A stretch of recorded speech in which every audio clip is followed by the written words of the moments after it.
Welcome. You are listening to the Mindful Minute, meditations created for everyday joy. I'm your host, Meryl Arnett, and my passion is making meditation accessible and enjoyable. This podcast is recorded from my live Monday night meditation class, where we have a brief discussion followed by a guided meditation. If you would like to access these meditation practices as standalone audio files for your daily practice, please subscribe to my newsletter at merylarnett.com. It's free, and you'll receive a new mini meditation each week, along with behind-the-scenes content and bonus material for each podcast episode. All right, let's grab a cup of tea, a comfy seat, and settle in for today's practice.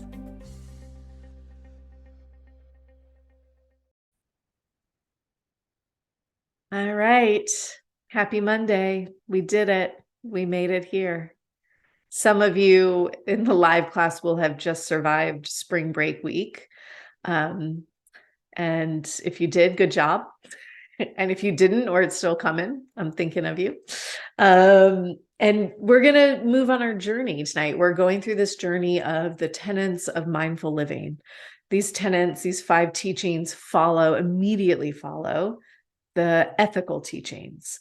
The ethical teachings being the way we engage with the outer world. And these 5 tenets, these mindful living tenets, are the ways we engage with ourselves, what we observe within ourselves as we follow this path. And tonight, the tenet we are talking about is self-discipline. Self-discipline in Sanskrit is a word tapas, and it can mean the fire of transformation. It can mean self-discipline, austerity. I think it literally translates to shining heat or radiant heat. And you'll see throughout the course of this talk that the connotation is one of fire. It is one of burning. So what we're talking about is something a bit difficult. We're talking about the work it takes to walk this path. And it's, I bet there's not a week that goes by that I'm not in conversation with a student or a private client that says some version of, sometimes I wish I had never started. Right? Do you have those moments where you're like, it'd be so much easier to pour that gallon of wine in my cup and turn Netflix on and go about my business without trying to function as an awake human in the world, right? Sometimes it feels like that would be easier. We know it's not. We know the truth is that it's not. But that is the, what should we call it? The sometimes little potential side effect of tapas. The sometimes side effect of doing the work is you're like, this is hard. Walking through flames is hot. And sometimes I just want to take my feet off the coals for a minute. So let's talk about why we wouldn't do that, right? And I want to start really quickly just by let's revisit the external element of fire as a metaphor for our internal experience of fire, right? And you'll remember some of this from the elemental series that we did almost exactly a year ago. And we talked about, first and foremost, a controlled burn being the most valuable tool in preventing destructive wildfire, right? So this idea that I am going to willfully, of my own volition, engage with fire to prevent destruction. The exact same thing is true with this tenet, right? I am willfully going to do hard things. I am going to hold my own feet to the fire as I work on my own spiritual growth or spiritual effort, my own transformation, so that I'm not burning out of control in high stress moments. We know that fire as an external element is rejuvenating, right? What it burns, the ash that falls to the forest floor, releases nutrients that otherwise would have been locked up for decades in decomposition. Fire, as it burns, clears space for young trees and plants to grow and get sunlight that they need. There are some cones, fruits of plants that cannot release their seeds until they're burned. So reproduction cannot happen unless there is burning. And we can see all of this show up in our efforts at self-discipline. And so when we talk about self-discipline, it's things like this. It is things like at 7:30 on a Monday night, when you have had a day, still showing up for the Zoom call. It is saying, I would love to sit down and binge the next 30 episodes of my favorite TV show, but I'm going to turn it off and go to bed because I'm committed to getting up early and doing my meditation practice or going for a walk or whatever it is you do in the morning. It's saying, my goal is to write a book, and so I'm going to sit down and write 3 pages every day, even when I have nothing to say. Even when I sit staring at the blank screen with tears in my eyes. Right?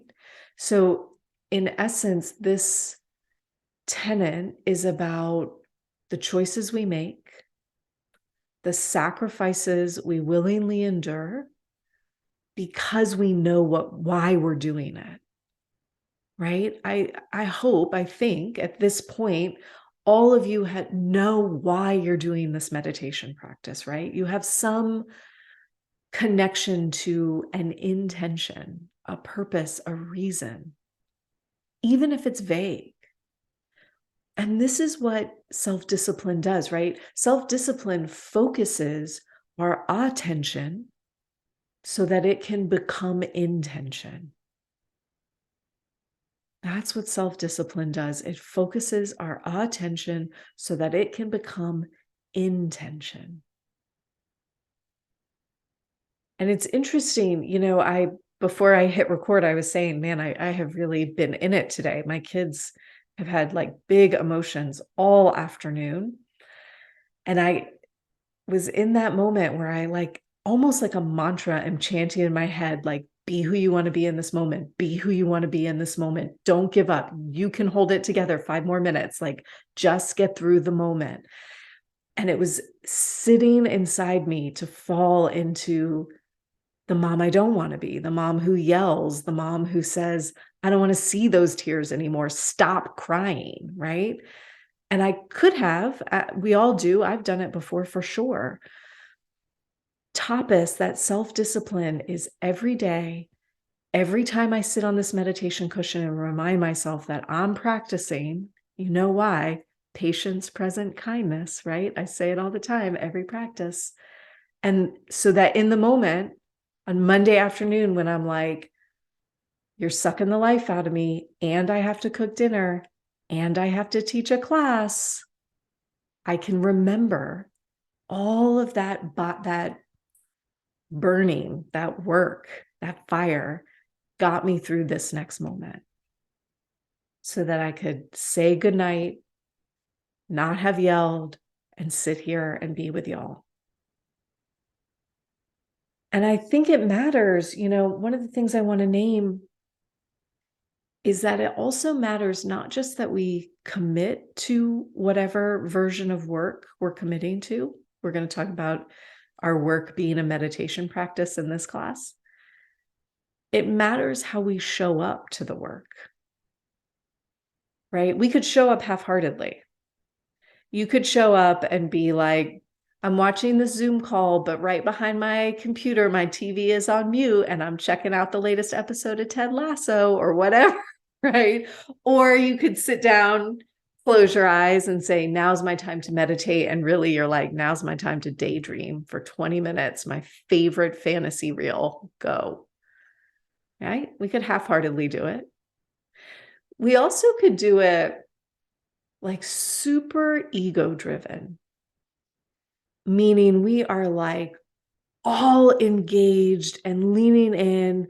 I'm going to be the best meditator that has ever meditated on the planet. My goal is to be enlightened in 90 days. Go. Right? All the ego. Or we could show up and do our practice with an element of faith. And it's really interesting because I have had this word faith show up in so many conversations around meditation recently. And it's not a word I use a ton. You know, I sort of actively try to avoid too much spiritual connotation because I want to leave space for everybody to have their experience.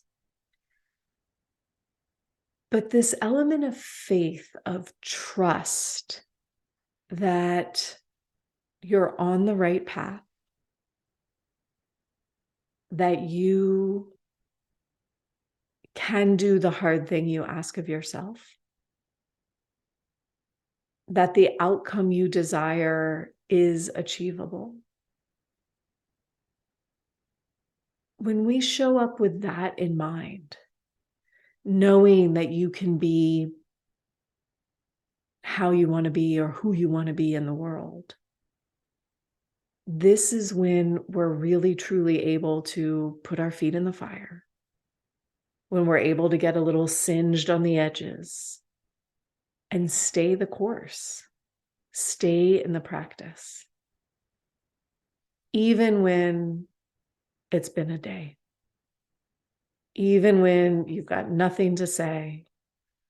And no, you know, this is my favorite parenting metaphor. This is the one my partner and I use all the time. I don't know if you know the movie The Princess Bride. Some of you will know it, right? Fabulous movie from ages and ages ago. And in the movie, the good guy's kidnapped by the bad guy, and he's like locked in this dungeon underground, and he's hooked up to this ridiculous looking machine. It's comical. It's not scary. And the bad guy like flips the switch and like these machines go crazy and there's suction cups attached to the bad guy and he's kind of shaking or the good guy, I mean. And then the bad guy goes, I have just sucked 1 year of your life away. Every day my husband and I look at each other and we're like, they just sucked 1 year of our life away. And it's like, even those days, even when you're like, this job, this kid, the state of the world just literally sucked a year of my life away in a minute. Even then, we show up and we do the work that we stated we're going to do.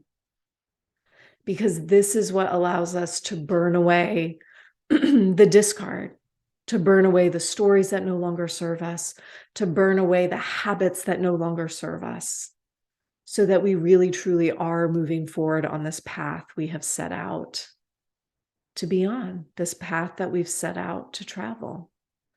I'm going to say just one more thing and then we'll practice. So I just finished reading a book called Group by Christy Tate. It is so good. I highly recommend this book. And it is the author is recounting her experience of 5 years of group therapy.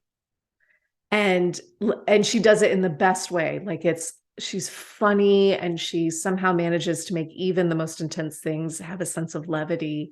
Such a good ending.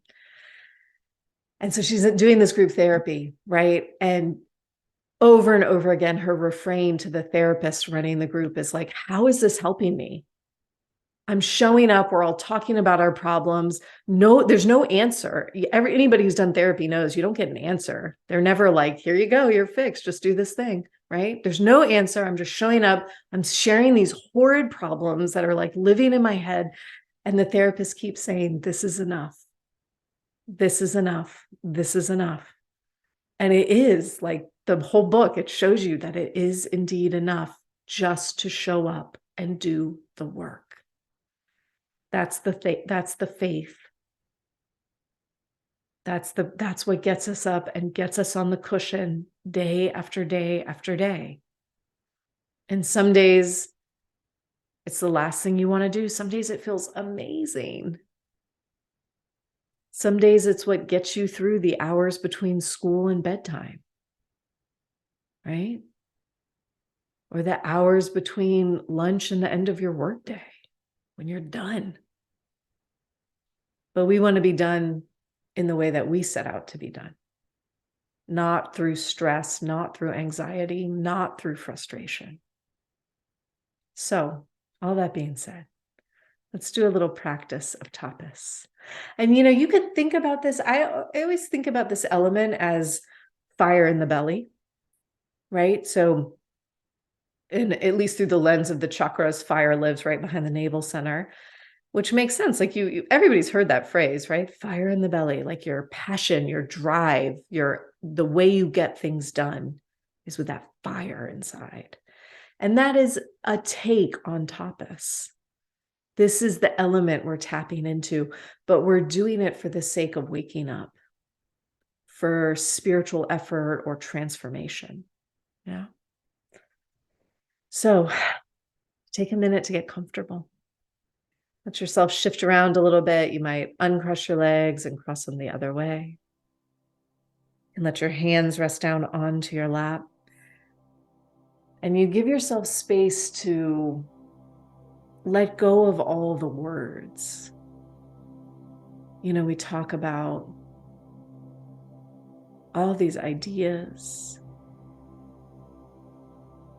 all these thoughts and suggestions. And when we sit down to practice, this is our time to let all of that go, at least for the moment. And as you land in a seat that feels comfortable for you, we'll just start with a deep breath in. Exhale out a sigh.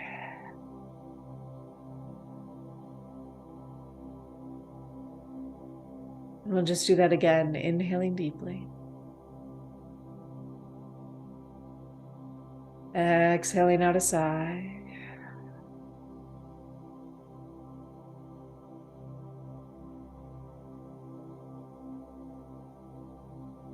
Allowing your breath just to flow.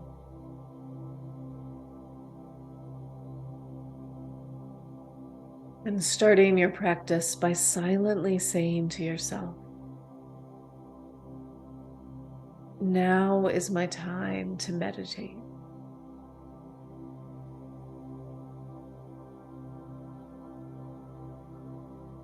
Now is my time to meditate.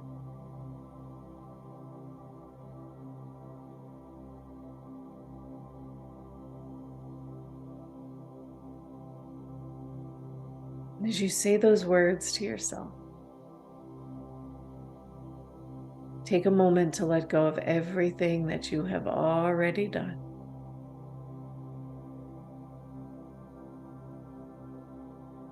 And let go of all the stuff that is still waiting to be tackled.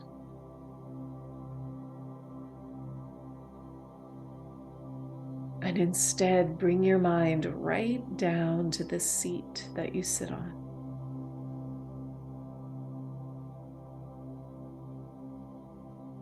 Consciously and purposefully letting yourself sit down all the way.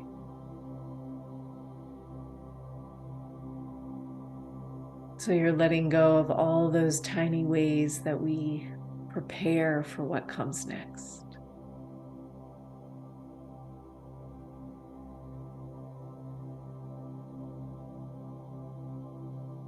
And as you feel yourself fully seated, you'll check in with your spine. Making sure that you feel tall and awake here.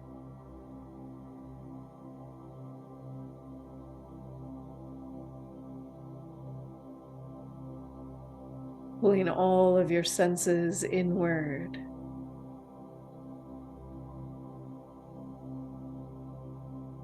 So that you really, truly honor that intention. that intention that this is your time to meditate.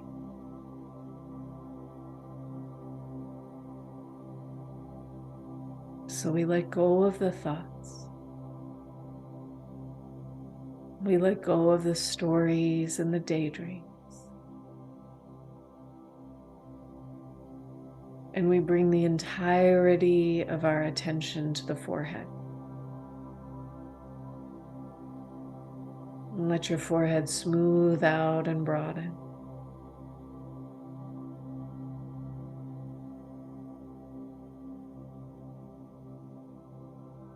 Letting go of the space behind the forehead.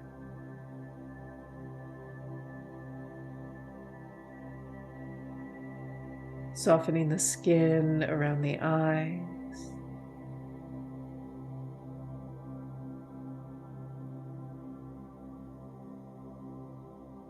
Letting go along your jaw.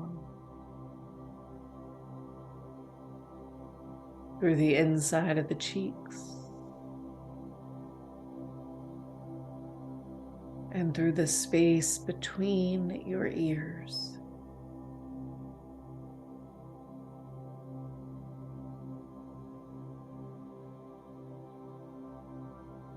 Softening along the tops of your shoulders.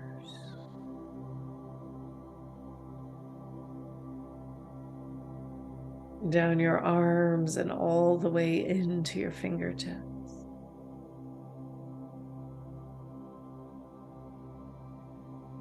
Taking a moment to just breathe and feel your fingertips.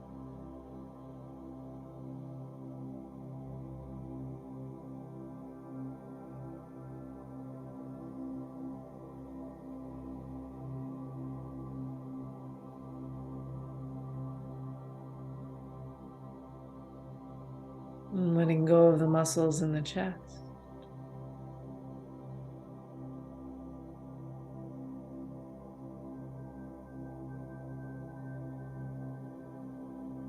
And letting go of the muscles in the belly.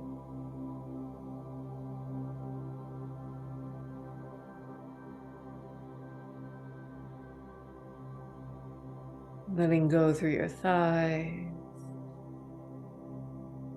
your calves, and all the way down through the soles of the feet.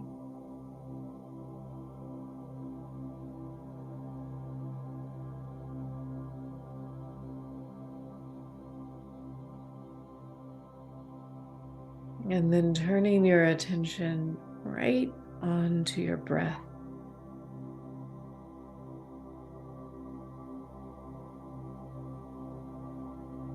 Feeling your body breathe here.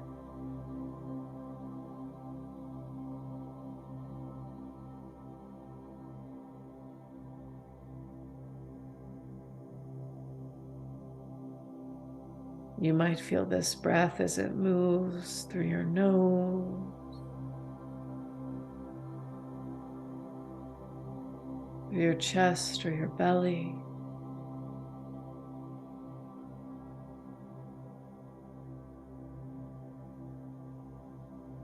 And we let ourselves feel this breath without narration or description.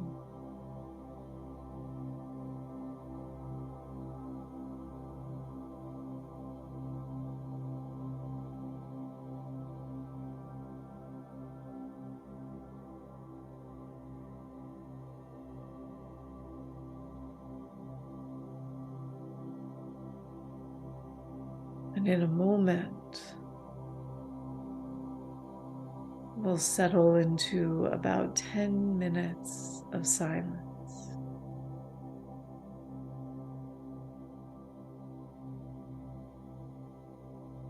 And as we do this, we know that we are engaging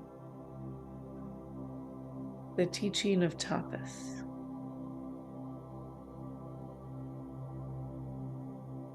We are in the fire of transformation.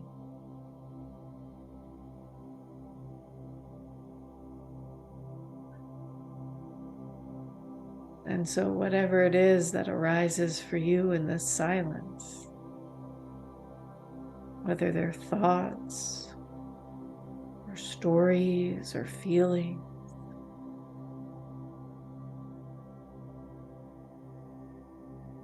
We invite ourselves to simply stay.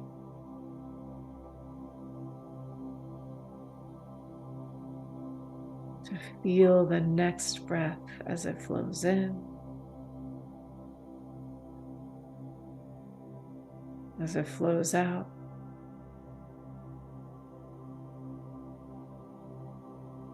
Knowing that we can do this work.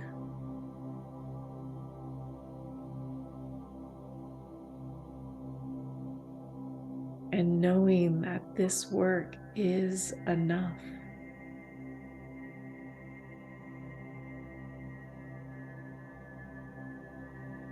Sit and breathe together for these next 10 minutes.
feeling your breath flow.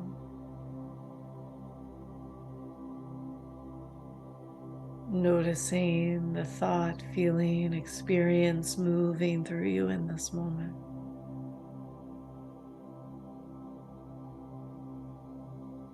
And inviting in the faith that this work is enough. What you have done is enough.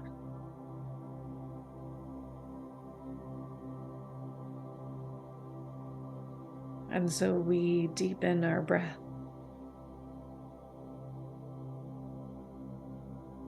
And we wiggle our fingers and our toes, finding those edges. And together as a group, we'll take one more deep inhale in. Exhale out a sigh.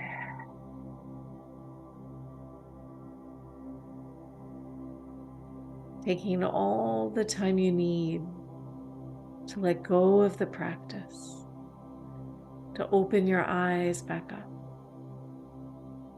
and to commit to the discipline to show up to your practice again tomorrow, and the next day, and the next.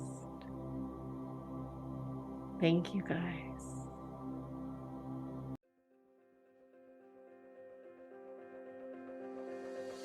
Thanks for listening to the Mindful Minute. If you enjoyed today's episode, please consider sharing it with a friend or leaving me a review wherever you get your podcasts. This helps others to find the show, and let's face it, we could definitely use more meditators in this world. The Mindful Minute is recorded on Muskogee land and produced with the support of Madeline Day Production Management and Brianna Nielsen Virtual Assistants. To join my live classes, ask questions, or learn more about my teacher trainings, please visit merylarnett.com. Thanks again for listening. I'll see you guys next week.